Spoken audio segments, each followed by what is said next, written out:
to Bahrain, insisted again that she would get the best deal for Britain. Our deputy political editor, John Pienaar, reports. She's not really a war leader, but Theresa May is fighting for Brexit, legal and political struggles at home, and here in the Gulf, ethical wrangles about helping, trading and selling arms to harsh regimes, though her conscience is clear. I'm delighted to see and hear for myself the terrific work that you're doing out here, where more than ever, Gulf security is our security. But Mrs May is still busy navigating a way out of the EU. So what about the price? Minister after minister tell us now that we may well be willing as a country to pay for access to the European market. Is that just sensible give and take, or were the British people misled? People talk about the sort of Brexit that there is going to be. Is it hard, soft? Is it grey, white? Actually, we want a red, white and blue Brexit. That is the right Brexit for the United Kingdom. In other words, there'd be give and take on the way out. Will she give more detail of her Brexit ambition? I'm going to keep some cards close to my chest. I'm sure everybody will realise that in a negotiation, you don't give everything away. It's important that we are able to achieve the right deal for the UK. And that meant negotiation, trade-offs, sometimes getting close to regimes in the Gulf or paying for a better trade deal in Europe. Flags, guns, a Navy carrier for a stage. Theresa May's anxious to show Britain will remain a global power, whatever it takes. Talk of ethical foreign policy seems dated. Brexit seems to mean compromise. Theresa May's mission to strike deals wherever she can. The bargaining will be tough. No cherry-picking between EU freedoms and a very tight timetable, according to a key player in Brussels. All in all, there will be less than 18 months to negotiate. Once again, that is short. Should the UK notify the Council by the end of March 17, as the Prime Minister Theresa May said she would, it is safe to say that negotiation could start a few weeks later and an Article 50 agreement be reached by October 18. Still, the Foreign Secretary is insisting on being optimistic about a deal. We're going to get on and do, as the Prime Minister has said, a deal that is makes a great success of Brexit, and that time frame seems to me to be absolutely ample. As always, the welcome's been warm. Theresa May must hum martial music in her sleep these days. But salutes and compliments don't amount to a new role for the UK as a world power, and now she's been warned she'll be working against the clock. That'll take more high-powered meetings. Lots more, and she'll be judged on results. Mrs May did bring up human rights with the Saudi king today, but was he listening? Will the leaders of Europe? They say Theresa May's tough. She'll need to be. John Pienaar, BBC News, Bahrain. Well, here in the UK, it is the second day of a landmark legal case to decide who will give the go-ahead for talks on Brexit to begin. The government's taken its argument that ministers should make the call to the Supreme Court, but today the appeal heard from their opponents, who say that ministers must have a vote first. Well, the government's case is that it already has the authority to trigger Article 50 without parliamentary approval. The claimants insist that Parliament must be consulted because people's rights are being affected. Today, the court heard from the lawyer for those campaigning against the government. Lord Pannick argued that the 1972 Act that took the UK into Europe can only be overridden with the approval of Parliament. Submission is that it is inherently unlikely in that context that Parliament, when it enacted the 1972 Act, can possibly have intended that something so fundamental change could be set aside by a minister. Your Lordships will be, and your Ladyship will be well aware, there was in 1972 a debate, which we hear much less of nowadays, as to whether Parliament itself could have revoked the 1972 Act. And I think we all now accept that, of course, Parliament, by reason of parliamentary sovereignty, can do what it likes. But the idea that ministers could revoke this fundamental change to our constitutional order, in my submission, is inherently unlikely. Lord Panic there. Well, our political correspondent Rob Watson is in Westminster. Rob, I sat through 2 days of this court case when it first went through the initial court stages. Some of those arguments are being rerun. Do you think today's climb down, in a sense, by the government is a response to what we're seeing in court now? I think they may well not be unconnected. And I think what they show you is that the government is facing pressure both here domestically in the UK and abroad, clearly with the Europeans, in what kind of deal they can get. But let's take that first issue domestically. Well, I think the government knows that they may well lose the case in the Supreme Court, and that the Article 50 process will have to be triggered by a vote in Parliament. But what we're seeing now is this idea, this concession from the government, that they probably are going to have to give some outline plan, some sort of sketch of a vision of what post-Brexit Britain looks like. If it is only a sketch and there aren't enough details, where does that leave progress? Because commentators are saying that Parliament's unlikely to block it, but it will try and limit Brexit.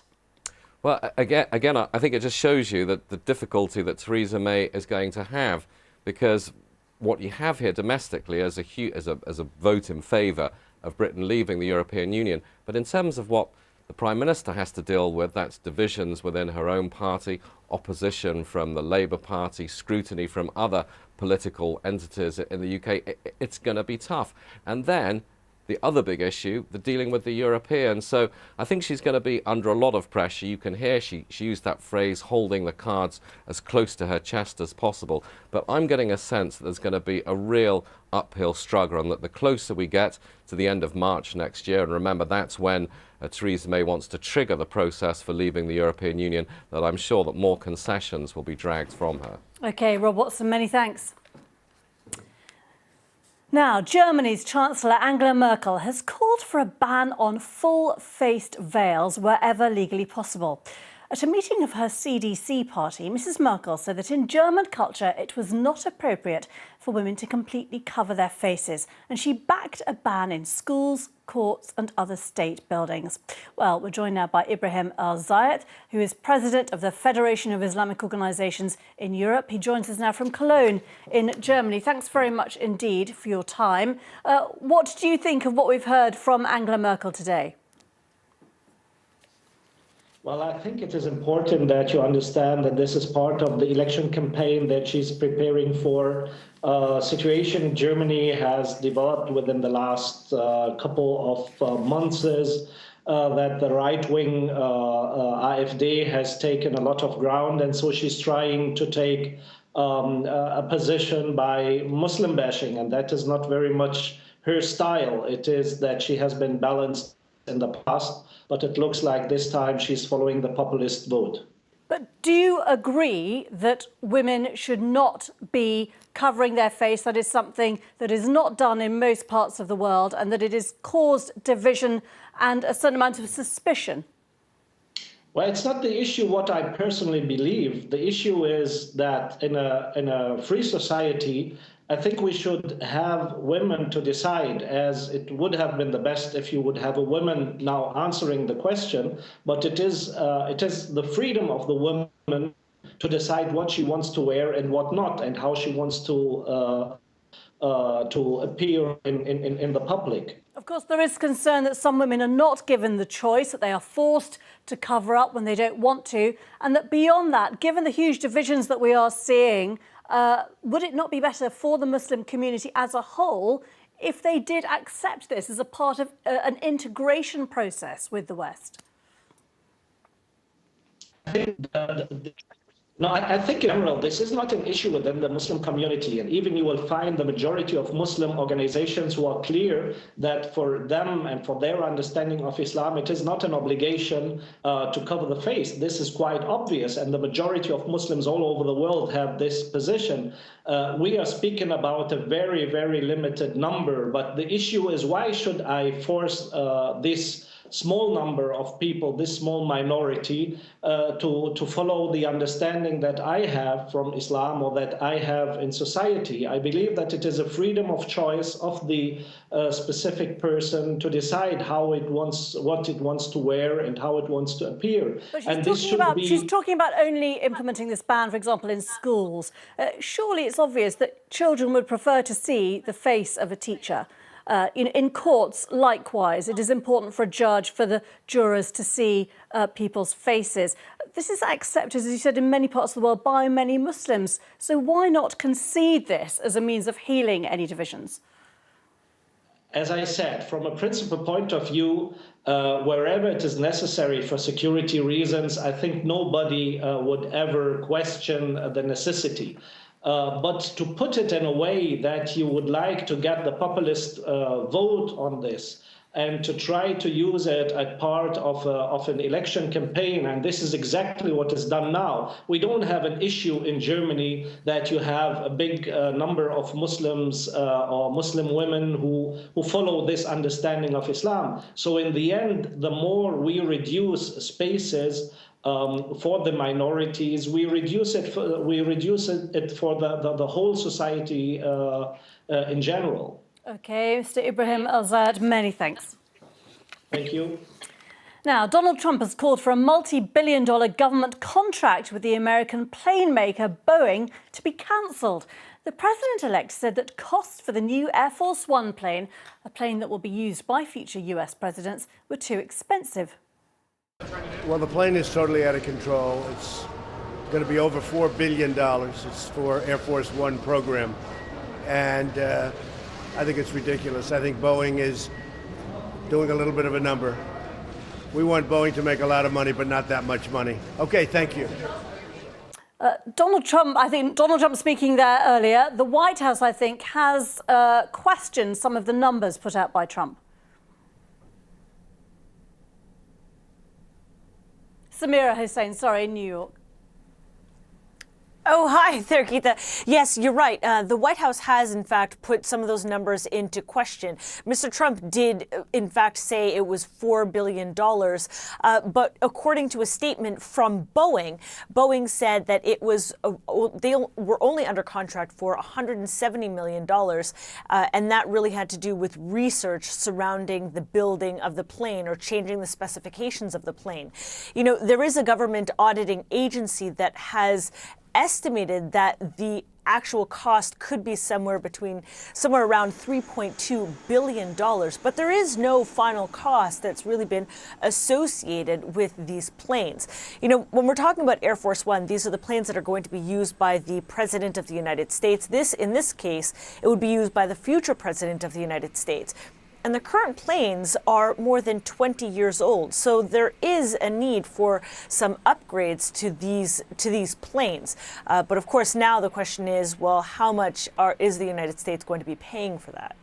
And what has been the alternative suggestion of the Trump campaign? I mean, would future American presidents just fly on public flights? And what's the general response to this today?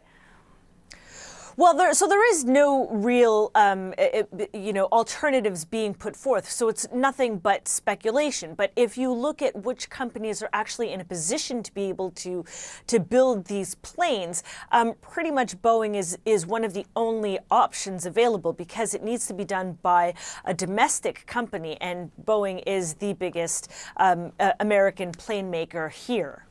Samira Hussain, thanks very much there in the US for us. Let's look at some of the day's other news now. And the former first child soldier to go on trial at the International Criminal Court has pleaded not guilty to crimes against humanity in Uganda. Dominic Ongwen, who's facing 70 counts, said the charges were against the Lord's Resistance Army and not him. The French Interior Minister, Bernard Cazeneuve, has been appointed Prime Minister, replacing Manuel Valls, who has stepped down to run for the presidency. Mr. Cazeneuve will take office until elections next June. South Korea's military says its cyber command, which was set up to guard against hacking, appears to have been breached by North Korea. Classified material is thought to have been stolen.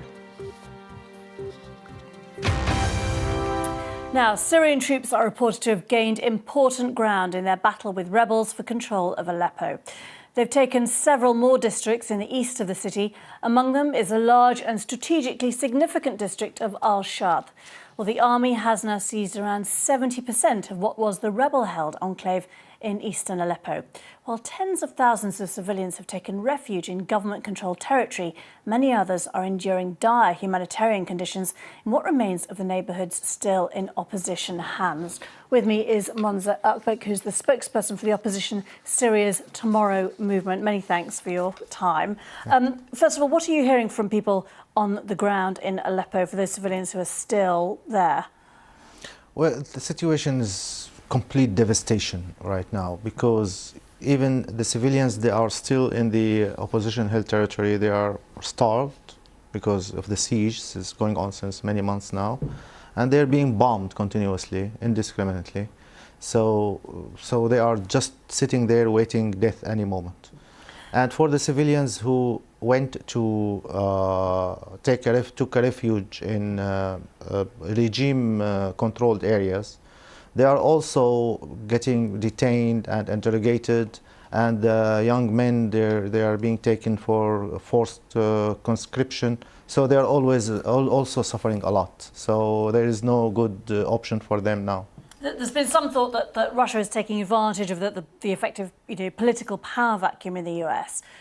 What do you think the new Trump presidency is going to bring? Could it bring opportunities, given what he said about some sort of potential rapprochement with Russia? Well, I hope so. I mean, if there is an agreement with Russia, between the West and Russia, it's better than a Cold War with Syria as an arena, and we Syrians pay the price for it. But at the same time, we have to be cautious about Trump, what he said about what he hints that having business with Assad again. This is a very bad idea, because Assad, if Assad remains in power, then also the war will never end, because the people will not accept him remaining there, and there will be continuous resistance. What would you like to see now? We like to see a ceasefire, and we like to see an agreement reached with a genuine political transition toward democracy. What are the risks going forward over the next few weeks and months before Donald Trump takes power and after he takes office on January the 20th? No. I mean, have you had any contacts with Washington and with the Trump people? Not yet, but the risks are continuation of the campaign, the military campaign. We expect that there will be a lot of, unfortunately, a bloodshed in the next coming weeks, because, as you said, that the vacuum is being used to the maximum, and the bombing will continue, and the military campaign will continue. Now, eventually, when Trump takes over, there should be some kind of new policy, with the new American policy, and we hope that this new policy will work out together with the Europeans, with the UK, and with the countries in the region, and also with the Russia, because they have to engage with the Russians eventually in order to reach a agreement for ceasefire, and then agreement on political transition, and also agreement of how everybody will confront the terrorists and the extremist organization and get rid of them out of the country. Okay, Monza Akbek, many thanks. You're welcome. Now, one of India's most flamboyant and controversial politicians, Jayalalitha, has been laid to rest on the seafront in Chennai in the south of India.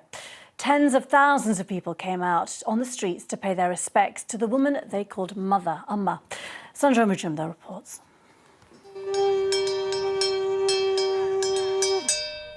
They came from all directions, walking for hours to converge into the centre of Chennai, simply to catch a final glimpse of the woman they called Amma, or Mother. Inside the public park, Jayalalitha's body lay in state, wrapped in the Indian flag.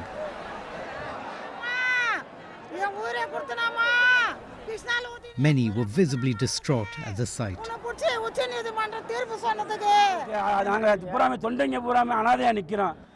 We feel orphaned today. We lost a mother. She did so much for us, so much for the poor. For us, she was like a god. Now there's only darkness. The light has gone out of Tamil Nadu today. She was our lighthouse, our god. Why has she left us? Who will take care of us now? The Indian Prime Minister Narendra Modi flew down specially to offer his condolences, a sign of how much Jayalalitha was respected across the country. But it is here in Tamil Nadu that she is revered. She lies in state here in this vast public arena, her body wrapped in the national flag, up there surrounded by dignitaries from all parts of the country. But over here are the ordinary people, men from some of the poorest sections of society, a lot of women. These were the bedrock of her popular support. It's what made her a formidable political leader, one of the most charismatic and most powerful politicians, female politicians, that India has ever seen.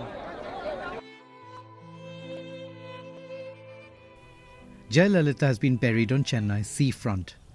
It is the final resting place of one of India's most extraordinary politicians. Sanjoy Majumdar, BBC News, Chennai. Now, the biggest ever Chinese-American film blockbuster, The Great Wall, will be released in cinemas next week. It has a budget of more than $100 million and stars the Hollywood actor Matt Damon. It's the latest effort by China to gatecrash the global movie market. From Beijing, John Sudworth reports. It's one of the biggest movies ever made in China. A huge budget, massive cast, and a lead Hollywood actor, for which the film has run headlong into accusations of so-called whitewashing.